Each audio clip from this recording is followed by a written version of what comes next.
Hello and welcome to another video from the only channel that you need to not only survive the current apocalypse but actually enjoy it.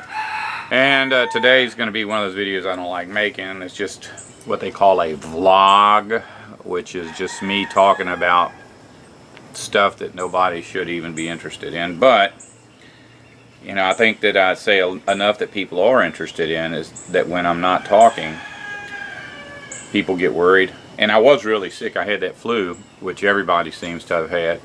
And when I had the flu, I couldn't do anything. I just laid in bed. And I was in bed for a long time. Like, even though when I got over the flu, I had to go back to the VA because I ended up getting a sinus infection from that. I had to get over that, and then I got bronchitis or whatever. And so I stayed in bed a long time, and I wasn't really able to do anything, but I had an iPad. And I'll make a video about my iPad. But Al Toledo never ever suggests getting a material possession. In fact, anytime I talk about getting a material possession, he talks me out of it because he believes in living a simple life, just like I say I do. But he talked me into getting an iPad, and there really is some good reasons for having one of these things that I never even knew about. But being sick is one of them, because if you can't get out of bed, you really can't do anything on your regular computer. So I was able to do some stuff on my iPad. But my arthritis in my thumbs doesn't allow me to type on an iPad. You know how you do that stuff. So I couldn't work on writing anything. But I got to looking at my YouTube channel, and YouTube had actually called me on the phone a while back and made some suggestions about things I needed to do if I wanted my channel to be successful. And I just said okay, and I guess right after the call I maybe spent an hour on my channel fixing one video, just going through and putting the proper tags, putting the proper little thumbnail on it, putting it in a playlist, you know, that's appropriate for the material. And I'm like, you know, I got 200 videos. There's no way in the world that I'm gonna do this 199 more times.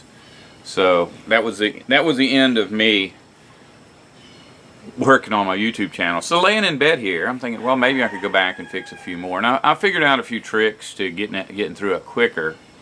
And some of the videos that I did that I didn't think were that significant, I just spent 2 minutes on it. I just, you know, hit them, put tags in, changed the things that were really easy to change without having to do a lot of searching. And so I got a lot. It wasn't as slow. But the problem is that since YouTube called me, I had added more videos. So I no longer had to fix 200 videos. I had to fix 600 videos. So I went through, you know, eventually I was able to get up and go sit in my recliner. But I went through all 600 videos. I got rid of about 65, I think, is what I ended up deleting. But don't worry about it. It wasn't anything important. It's like I had a high definition version, a low definition version of a video. I just delete the low definition version because no reason to have that up there. I just had done that for a while as kind of an experiment to see what would happen. But anyways, as part of that, I wanted to put some channel art that was not just YouTube generic stuff, because if you ever start a YouTube, and I'm going to make a video eventually about how to clean your YouTube channel up, because now that I've got all this in my head and I know all the tricks, I feel like I should share it. And even if you're not one of the people that's interested in that, there are a lot of people that are, because I was interested in it, and a lot of the information that's out there is just junk. I'm not going to put junk out there. I'm going to put something really, you know, useful. But like one of the things I did was I took a picture. If you go to my YouTube channel, to my home page, and you see all these books back here on this shelf, those are all Bibles. And that shelf has always been for Bibles. I never really put anything else on it. But I wanted to take a picture of that. And so at this time I'm feeling a little better. And so that shelf had a whole bunch of Bibles, and it wasn't just neat like that. There were Bibles stacked in front of that. I think altogether I had 60 Bibles. There may be 30 left. because what I did was this bed that I'm laying on, I laid every Bible I own out. So all of the Bibles that were on that table, plus I went through the house and went through all my cabinets and got out Bibles, and I went to my bookshelf and got out, and I laid them out in alphabetical order. And so I was, you know, it was made it easy for me to go through and pick out my favorites and get rid of the ones that are not my favorites. And what I mean by favorites isn't so much that, you know, I just want the King James and I want, but the paper, like how it felt in my hand, what kind of cover it had, what condition the Bible's in. Because as I laid them out alphabetically, I could see I had 3 or 4 King Jameses. So, you know, you only need one, get rid of all the rest. Good News Bibles, I think I had 3 of those. You know, so I got rid of 2 of those, and I got it to where almost all my Bibles are on that little shelf right there. And I took my picture, and this was like getting near the end of the process of fixing my YouTube channel. I hope y'all will go there. I'll leave a link to the home page, because a lot of people are not that hip to how YouTube works, and they can't really find a person's home page. But at this point, now I've got this big empty shelf. See, I've got a bookcase in the house. And so taking all the Bibles off that shelf and all of these off here and going through and picking out my favorites, now I had a nice clean area in my bookcase. And the rest of the bookcase was just packed with stuff. And like my wife had a shelf that was just cookbooks. Well, she had another shelf that was just cookbooks somewhere else. I said, you know, you really need to go through these, because you don't ever read most of these cookbooks, and they just take up space. It's difficult for me to clean. And so she went through her cookbook. So then that started this process of pulling every book off of the shelf. And well, I'll go show you right now. Oh, you're gonna love this.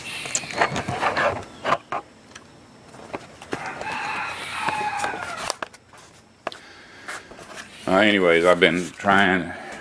Hello? Hey. Anyways, I've been trying to go through the whole house just so you can see the mess that. Well, I've done, like, my food pantry is complete. And, you know, that was another thing. I really wanted to straighten out my food, because now that my health doesn't allow me to eat a lot of the things I used to eat, I've had to restock things. And I'll eventually do a video about my food storage system. But look at all this junk in here that's come up. Now this is, just so you can see, these are the books that we're going to take and just drop off at the bookstore or a thrift shop or something. All this junk is like every time you know, when you're poor, every time somebody is getting rid of something, they give it to you and you really don't want to throw it away. But yeah, that's 2 bread machines there. And right there is another bread machine. You know, nobody needs 3 bread machines. The thing is that they do break. Like once a year I have to throw one away because we use our bread machine a lot. And you know, the deal is that if you have an extra one and it breaks, then you just throw it away and plug the other one in. But you can get these things at Goodwill for $5 like any day of the week. And it's not like I'll die if I don't make bread. So, anyways, we're going to get rid of all of our redundant appliances, like this microwave. That was a deal. This place, salvage store, had all of these brand new microwaves because there was some store somewhere had a fire. And so they were selling them really cheap because they smelled like smoke. So I bought 2. I thought, well, you know, I don't have a microwave right now, so I'll get 2 microwaves. I put one over there. And then we have one right here. Well, after about a week, this one went out. Now these things were only $20 a piece, and they were brand new. Nothing wrong with them at all. The one that went out, I thought, well, just a fluke. So I ran down real quick before they sold out, and I bought another $20 microwave, and I brought it up here, and when I plugged it in, it didn't work. Because, you know, if you know what a GFI is, that's a ground fault interrupter outlet. Somehow that thing had gotten triggered. I pressed the button on it and the microwave started working, so I plugged the other microwave in and it worked too. But anyways, this is some of the junk from upstairs. Oh, and I got to show you the upstairs. It's horrible. My wife won't even let me go in her room because she doesn't want anybody to see that her room is like that. But here's my bookcase now. That's the way it's going to be. And yeah, look at all those stupid knickknacks, something to dust. Why in the world would I keep that junk on my shelf? Well, it's like everything up there. And I'll maybe do a better video about this later. But see, like that little teddy bear and that Rubik's Cube, that's a real Rubik's Cube that I got when they came out with those things. That teddy bear was given to me by somebody when I was 1 day old. And so, you know, and that's my uncle's lamp. And a lot of this stuff is from my uncle. I had an uncle and 2 aunts die, all within a couple of months of one another. And, you know, it's like, did this stuff even mean anything to them? Well, it meant something to me because as a little kid, I can remember going over to my uncle's house and, like, these statue things on the wall, those were his. This goofy thing up here, that was his. And I can remember seeing that forever. And I just can't make myself throw it away. You know, we're not talking about high quality antiques here. This is like plaster of Paris junk. Look at this little, see that little centurion back there by that woman? And that woman was a friend of my mom's dad, and I got that from her. But that centurion, it's like bookends. There was 2 of them, and they were always sitting at my uncle's house. Well, somebody broke into his house like 15 years ago, and they stole one of those plaster of Paris centurions. And I was like, you know, when my cousin came down to take care of the funeral arrangements, like I really wanted that thing, and I didn't even say anything to her, but she gave it. She gave it to me. In fact, let me see if you can see this. These glasses I'm wearing, they're my uncle's glasses. And, you know, that's the only thing I really asked for when my cousin came down. And she said, no, I bought those for Daddy, and I don't want to give them away. And I said, that's okay.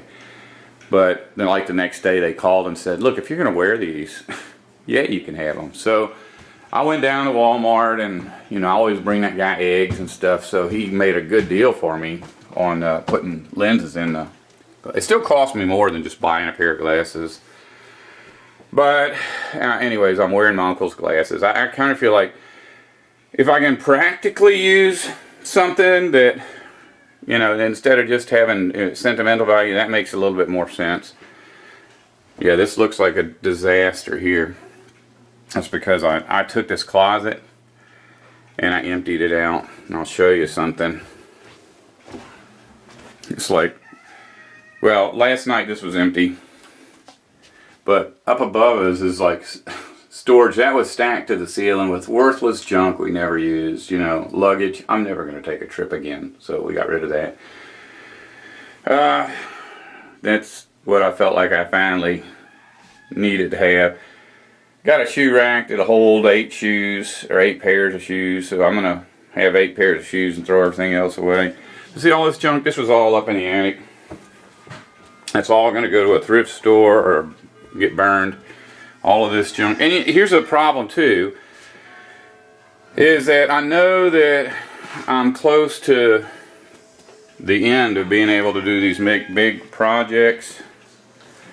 And so I know I can't work in my woods anymore. So I made a comment that, you know, somebody asked me not too long ago about my woods and why I don't do videos out there. Well, because the stickers are up to my chest. You know, it's kind of getting overgrown because I can't take care of it. So I had a couple of subscribers say, well, we'll come take care of it. We'll fix your woods up for you. And I thought, well, that's great. Yeah, that's what we'll do. That'll save me. You know, I'll be able to be doing videos out in the woods again. But I got to looking at how filthy my house is. I don't even want my mama coming over here, you know, because I don't want her to see how cluttered this place is.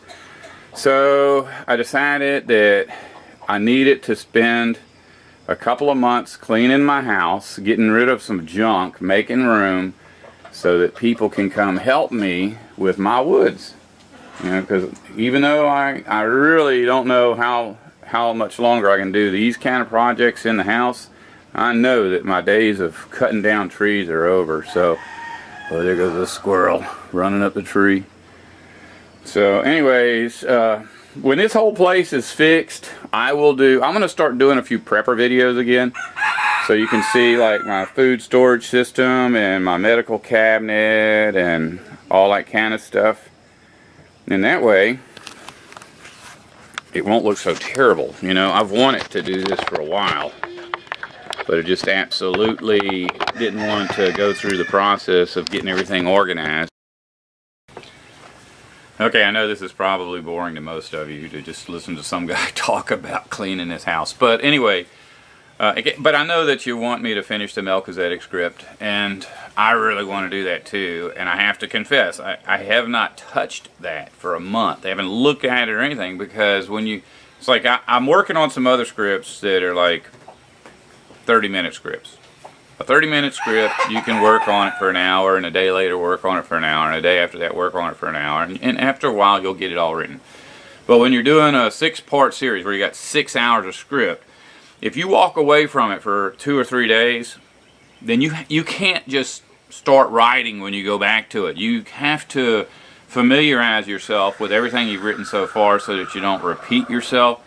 Which means you got to go back and read part 1 all the way through and part 2 all the way through. So while I'm going through this, I'm not going to be doing that. But I'm making a lot of headway on the Melchizedek script in a different way. Now, when I go out into the woods and I've videotaped myself doing these 6-hour series, you'll see me sitting there with a laptop in front of me, and I'm reading off the laptop, and that doesn't look very natural. It's kind of odd for somebody to be out in the middle of the woods with a laptop. So, I'm gonna end up doing a video about this too. This came in the mail the other day. It's a glide gear teleprompter, and you probably don't even know what that is. But anyway, it's a box that you set up on a tripod, and you put your camera in this box, and there's a one-way mirror at an angle, and you put your iPad on that shelf there, and you can read your script in this mirror while the camera videotapes you through the mirror. It's like when I'm doing this right now, I'm just talking. Let me turn this around. But I keep looking over like this, and I'm not reading a script right now. This is just me talking, but there's my picture on the viewfinder, and I can't, you know, like I'm mesmerized with my own image.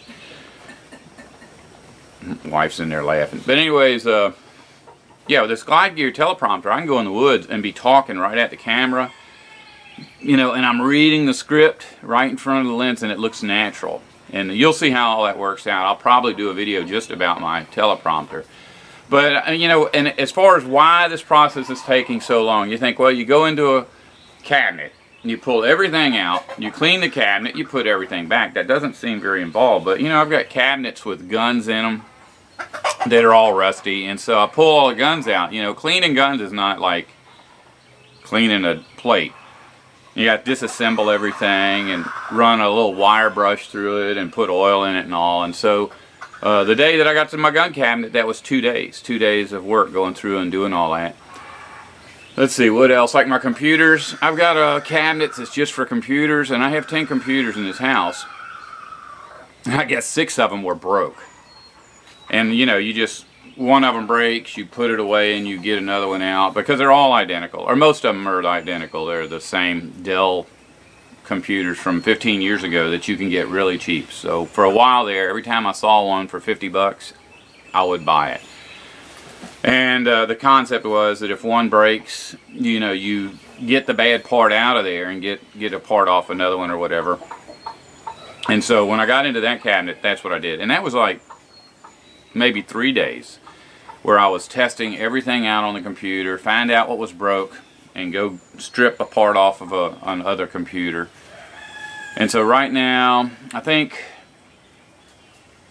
that I have 7 working computers, and then I kept 2 parts computers where just a lot of things work, but you know, it's like you may need the LED screen, you may one day need the keyboard. So I've got a couple of computers sitting there like that, but I've got 6 or 7 working computers now. So I should be good for another 2 or 3 years before I have to go through that process again. But you can see it takes a lot of time to do that stuff.